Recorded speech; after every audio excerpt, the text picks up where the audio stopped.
अस्सलाम वालेकुम first year. उम्मीद करता हूँ कि आप सब खैरियत से होंगे। आज हम अपना लेक्चर नंबर 11 स्टार्ट करने लगे हैं। एक्सरसाइज 3.3 क्वेश्चन नंबर 12 तक हमने बताया था। क्वेश्चन नंबर 12 में आपने क्या करना था, चेक करना था कि कोई वेक्टर सिंगुलर है या नहीं है। सिंगुलर के लिए क्या होता है, अगर डिटर्मिनेंट उसका ज़ीरो आ जाता है तो इट्स मीन कि that are singular, otherwise not singular. Question number 13 start करने लगे हैं। तो क्वेश्चन नंबर 13 के अंदर वो कहता है कि if A is 2 1 0 1 1 0 2 -3 5 then find the inverse and show that. इसका इनवर्स ए का फाइंड करें तो A inverse multiplied A that is I3 identity matrix of order 3/3। अब ए इनवर्स कैसे फाइंड करते हैं हम, यानी आपके पास अब ऑर्डर 3/3 का मैट्रिक्स है, ऑर्डर 2/2 का नहीं है। तो इसको आप क्या करते हो, एडजॉइंट ऑफ ए ओवर ए का डिटर्मिनेंट आपको फैक्टर से लेंगे।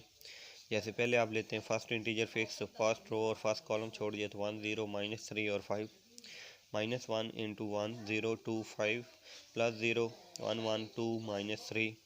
उसके बाद डायगनल्स को आपस में मल्टीप्लाई माइनस नॉन डायगनल्स को आपस में मल्टीप्लाई, तो यहाँ पे आपका डिटर्मिनेंट जो है वो 5 आ जाए। अब एड जॉइंट लेना है, ऑर्डर 3/3 है यहाँ पे, ऑर्डर 2/2 में तो हम क्या करते हैं, डायगनल की जगह चेंज, नॉन डायगनल के साइन चेंज। लेकिन अब यहाँ पे ऑर्डर 3/3 है, इसका एड जॉइंट कैसे लेते हैं, तो हम पहले निकालते हैं को फैक्टर्स ऑफ ए, फिर उनका ट्रांसपोज लेते हैं। को फैक्टर का फार्मूला हमने पढ़ा हुआ है, Aij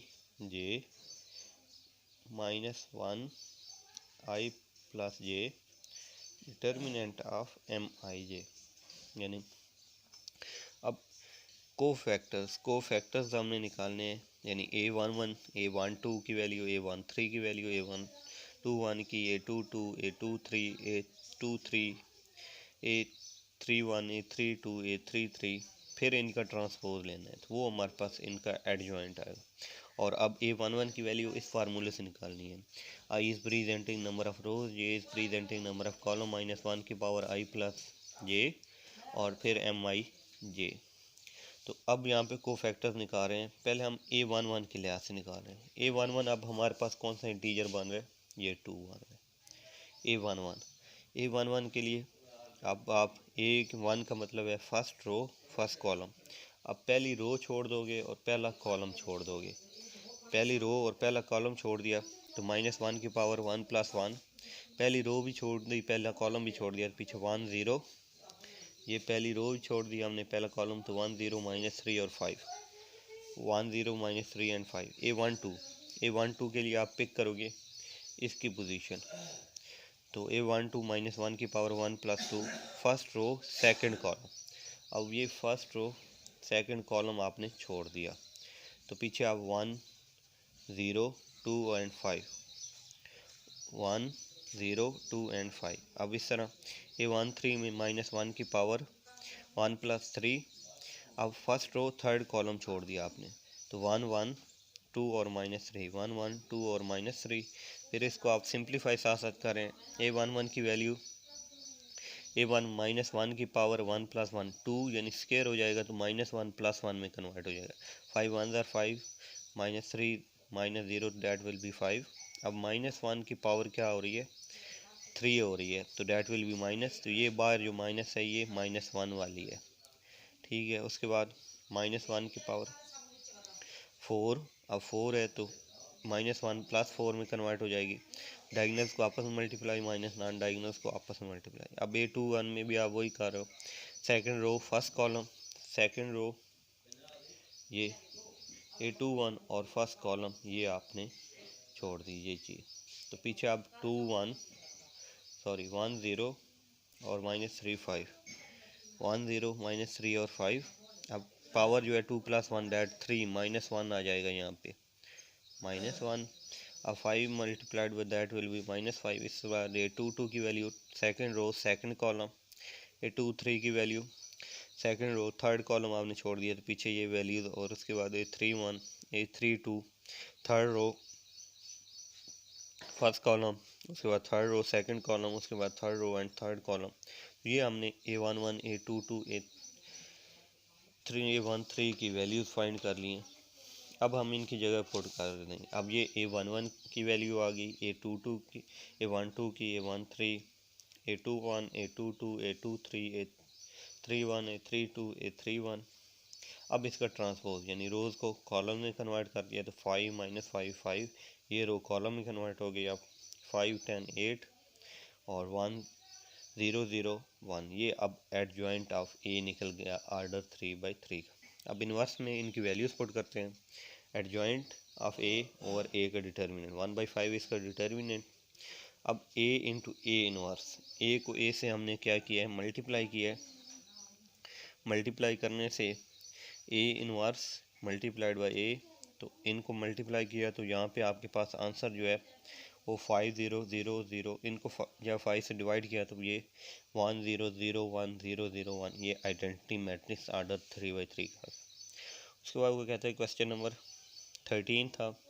क्वेश्चन नंबर 14 में इजी है, वो भी आप कर सकते हैं। 15 भी इजी है। उसके बाद क्वेश्चन नंबर 16।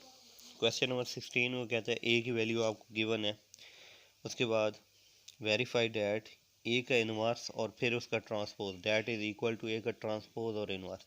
तो पहले आपने क्या किया, ए का इनवर्स फाइंड किया। अब आर्डर 2/2 है तो ए का इनवर्स, ए का एडजॉइंट ऑफ ए और ए का डिटर्मिनेंट। तो एडजॉइंट ऑफ ए में डायगोनल्स की जगह चेंज, 2 की जगह 1 आ गया और 1 की जगह 2 चला गया। नॉन डायगोनल के साइन चेंज, -1 और ये +1 में कन्वर्ट हो गया और -3। ए इनवर्स 1/5 एडजॉइंट ऑफ ए और ए का डिटर्मिनेंट। तो अब यहाँ पे नेक्स्ट ये वैल्यूज़ हो गई। अब एक ये आपके पास एक इनवर्स आ गया, इसका फिर आपने ट्रांसपोज ले लिया तो ये आपके पास। अब एक ट्रांसपोज लेने के बाद एक ट्रांसपोज आपने ले लिया यहाँ पे, इसके डायगोनल रो को कॉलम में और कॉलम को रो में, फिर इसका इनवर्स लिया तो एडजॉइंट ऑफ ए ओवर ए का डिटर्मिनेंट। तो ये आपके पास यहाँ पे इसको सिंप्लीफाई किया तो अब यहाँ पे हमारे पास प्रूव हो गया नीचे आके कि ए का इनवर्स उसका transpose is equal to A का ट्रांसपोज एंड इनवर्स। उसके बाद question number 17 in last question, if A and B are the non singular matrix, non singular हैं तो प्रूव करना है कि आपने शो डैट ए बी का whole inverse is equal to B inverse and A inverse. अब यहाँ पे हमें ये रिलेशन दिया हुआ है कि A B into A B का इनवर्स, ये दोनों आई यानी आइडेंटिटी के इक्वल आते हैं, तो ये हमें पता है। अब इसमें हम क्या करेंगे, ए इनवर्स को इसके साथ मल्टीप्लाई कर देंगे, यानी इसमें ए इनवर्स मल्टीप्लाई किया तो A inverse into A B, both side पे ए इनवर्स मल्टीप्लाई किया तो यहाँ पे ये A inverse A I and B into A B inverse, यहाँ पे ए इनवर्स रहेगा।